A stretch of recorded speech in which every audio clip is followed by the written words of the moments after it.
Hello there, welcome back to my channel. My name is Sonia Maya, if you don't know me already. If you're new to my channel, welcome. Please don't forget to like and subscribe. I'd really appreciate it. It helps me bring this educational content that I've been researching out to the world to spread the knowledge on sex and relationships. I do post about psychology facts about sex and relationships on Wednesdays and fitness inspiration on Saturdays. So today I wanted to talk about monogamy versus non-monogamy. I've been very interested in this topic recently because I've realized there are so many different types of non-monogamy that I hadn't heard about before. So I've been looking into it because there's just like this standard in society to be with one person, which is monogamy. But there's actually so many people out there that are interested in exploring other types of commitment. So that's what I want to talk about in this video. So thank you so much for watching. Stay tuned. Look at these glossy depictions of a higher standard of living. So what I've realized about monogamy or non-monogamy, no matter what kind of commitment style that you choose, any kind of relationship, the most important thing of all is transparency. You have to be transparent. You have to be on the same page as your partner. Let me just put that out there because that is among all of them.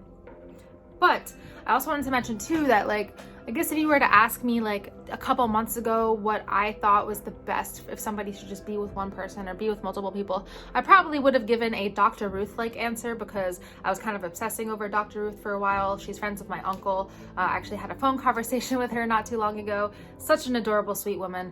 But what she always talks about is monogamy. You need somebody who is there for you. You are there for whoever it is. She's like, I'm old-fashioned, I'm a square. So she always talks about how it's actually better to be with one person. Find one person that is going to care for you, to be there for you, that kind of thing. So maybe I would have given that answer. Maybe that's the best in terms for like a long-term relationship. But since then, I've actually been looking into other different types of monogamy. I've been watching a lot of videos by Shan Boody, who I'll talk more about. She is also an amazing sexologist that I've been looking up to a lot recently, and she considers her relationship with her husband, now husband, an open relationship. So when people think about open relationship, they think like, okay, so you just like have sex with a bunch of other people and you're just like swinging all around. But that's actually not really what open means.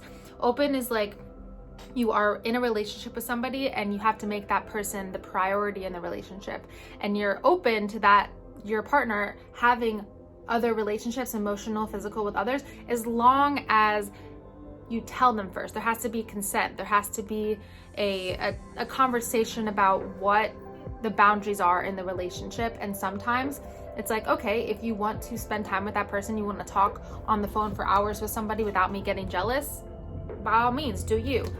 I've never checked your phone before. And to be in an open relationship, you have to feel really secure in your relationship, and you have to make sure that you aren't keeping any secrets from each other, which is the most important thing. Open relationships do not work. So yes, it seems that Dr. Ruth is kind of against dating in other ways that aren't monogamous, which makes sense. She's in her 90s. She's grown up in that kind of mentality. I mean, she has like such an amazing story. You guys should go watch her documentary. It's incredible.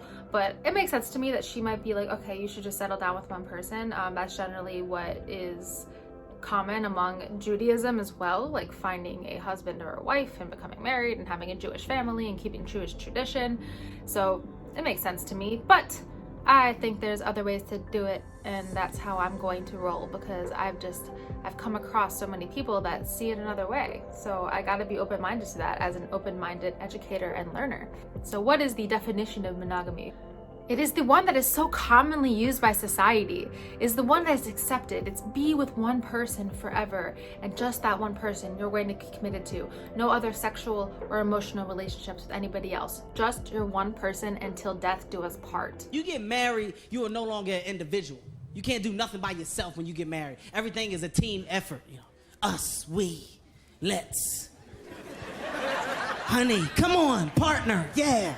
This is what is the most comfortable for most people because that's what we're basically taught by society. Be with one person. Unfortunately, a lot of the time it's be with a man if you're a woman, or be with a woman if you're a man. But we both know, all of us know, that of course there's a lot more than that. There are gay people, lesbian, bisexual. I'm bisexual myself. So I want to go against society. I don't believe in the homophobia of society, so maybe I shouldn't believe in the only monogamous perspective either. In our mononormative society, where monogamy is the norm, it's given to us, it's chosen for us as our relationship model. We're not given any choice. During marriage, when you are in a monogamous relationship, this is generally what you say: to love and cherish someone and to pledge to one another, so said in marriage. But we all kind of know that marriages don't always survive. People make these promises when they make their vows to each other, and a lot of the time they don't keep those promises. And we also know pretty commonly there are a lot of affairs during marriages. People are always breaking it, and it's such a big issue. And something that I want to focus on in my dissertation is, what is it about marriage? What is it about being with someone long term that makes people fall out of love? What is it that makes people feel like they need to find it elsewhere? So maybe a lot of the time it might be somebody that didn't really want monogamy, wasn't actually good for them, but they felt stuck, like they had to do that because society told them that that's the way to do it. Something to think about. But when you're monogamous, you're supposed to stick to one person, ride or die. That is your one person for the rest of your life. This is somebody that you see in your future, but it's also really important to communicate with them as much as you possibly can and be transparent about your feelings, because this is like one person that you are putting a bunch of responsibility on in terms of to care for you, to be there for you when you need. This person has a lot of responsibilities in your life, basically. Another thing about monogamy is, if you're going to decide that this person is going to be your person forever, then you guys both need to be on the same page about that, obviously. Like, there's no way that one person could be all in and one person can't. Like, for example, this makes no sense. He's my boyfriend. He knows that, but he doesn't want it. In that situation, it definitely don't work like that. And I just guessed from watching this video that it wasn't gonna work out, and then it showed up on my feed later on YouTube. Exes meet again to talk about how the video went viral. You can't say, that's my boyfriend, even though he doesn't want it. They have to both want it. So a lot of people have different things that they accept in relationships versus what they don't accept. And this is something that you have to decide when you are getting close to somebody, whether it's going to be monogamous or non-monogamous. You need to come up with, like, what are our boundaries? What are the crossing the line situations? Like, are you okay with me flirting with other people? Is it cheating if I masturbate to pornography? Am I able to dance with somebody else? Because some people see those things as cheating. And a lot of the time it could be someone who feels really insecure. They might want their man or their woman to be like, you can't even dance with anybody else. Like, that is pretty controlling in my opinion, but there are some people that feel that way. And if you are going to be with somebody long term, you need to have that conversation. You need to be like, okay, what is okay and what isn't okay? Is it okay if I have this long conversation on the phone with my coworker who I consider to be a really good friend, and the other person needs to feel comfortable with that happening without getting super jealous and emotional and being like, you're cheating on me? Like, there needs to be a conversation about it. Let's talk about non-monogamy. It turns out there are so many different kinds of non-monogamy. I didn't know about this. There are monogomish, open, free, there's one called moonlighting, etc. So people that are non-monogamous, they still want to have emotional connections and sexual connections with people, but they don't want it to be just with one person for the most part. And so this comes in many levels. There's many different ways that this can happen. They don't want to feel like they're in this kind of like prison of a relationship. I feel like a lot of people feel that way, which is why a lot of people when they're single, they're like, oh, I'm free, but it shouldn't ever really feel like that. You should always feel like a sense of freedom to be who you are and not have to hide anything from your partner. That's how it should be, but you know, in a perfect world. So let's talk about polyamorous. So poly means many, so many, and amorous, love, so many loves. So these kinds of people, they believe in having multiple kinds of relationships throughout their lifetime, not just like locking it down to one person. They're open to many connections with others. So there has to be consent. So somebody that's polyamorous, there has to be consent, and that's the most important thing. More and more people are finding healthy relationships inside consensual, non-monogamous relationships. There are definitely a lot of different levels to polyamory, but I want to focus more on the other kinds of commitments, so I'm going to skip over that. But if you would like a video focused just on polyamory, because it is a pretty interesting topic, then I will do that for you. Just comment below if you'd like to see that. Another form of non-monogamy is called free. So in a free relationship, the partner gives the other partner the ability to handle the situation. Let's say someone starts flirting with their partner.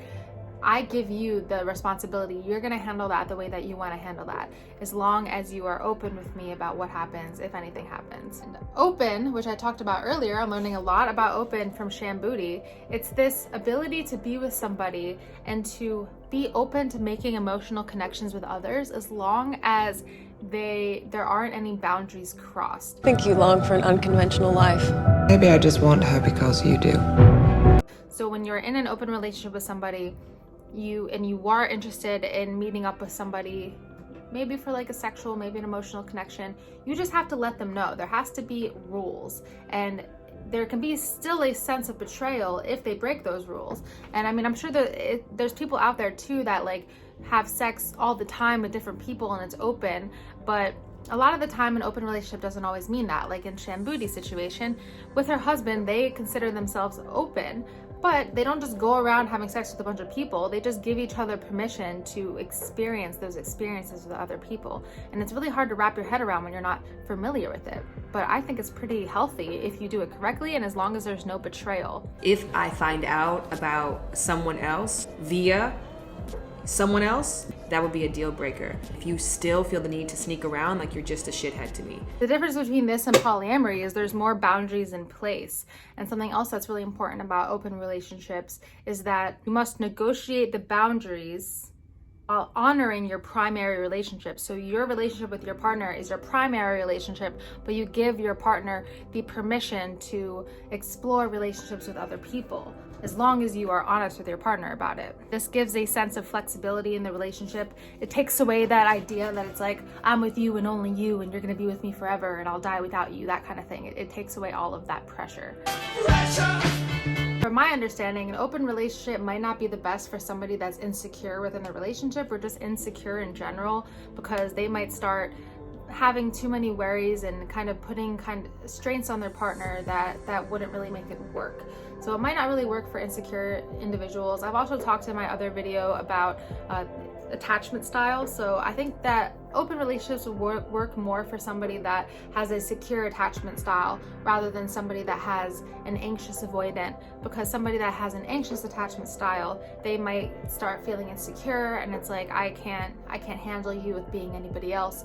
I feel like there has to be some kind of secure attachment there in terms of where the trust is, because somebody that's anxiously attached doesn't really trust others as much, so it might not really work. So that's just something to consider if you're trying to figure out what is best for you. And if you need a refresher on attachment style, make sure to check out my video on why we catch feelings for the wrong person, because I break down attachment style in that video and it's very interesting. Shan Boody actually has this really interesting commitment style quiz. So if you want to know what kind of commitment style that you would be comfortable with, or if you're in a relationship now trying to figure out what the commitment style is that you currently have, then you could take the quiz. I'll put it below, a link to a video as well that you should watch by Shan Boody, because I think she explains it very well. And she's definitely goals for me because she is beautiful and smart. My new mantra is to make you all relationship experts. All in all, the most important thing is that you're transparent with your partner, and just know that even though monogamy is the way that society looks at it, is like that's the way to go, it's not always the way to go. There can be healthy relationships without it being fully monogamous. I want you to make sure that you're creating boundaries with your partner and making sure that you respect them throughout the relationship so that you can be there for each other in a healthy way while protecting each other's hearts. The topic of non-monogamy is so interesting. I'm gonna look into more types of non-monogamy and maybe make another video on this, especially if you guys think this is interesting. Please let me know if you are interested in that kind of content as well. Thank you so much for watching. Please don't forget to like and subscribe, as it helps me get the information out to the masses, and I will see you in the next video. Thank you so much. I'm also posting VIP content for my patrons only. Every other day I post VIP content on my Patreon page, so definitely take a look. And I'm going to take a moment to say a special thank you to the patrons on my Patreon, and I'm gonna put their names right up here. Thank you so much. I'll see you in the next one.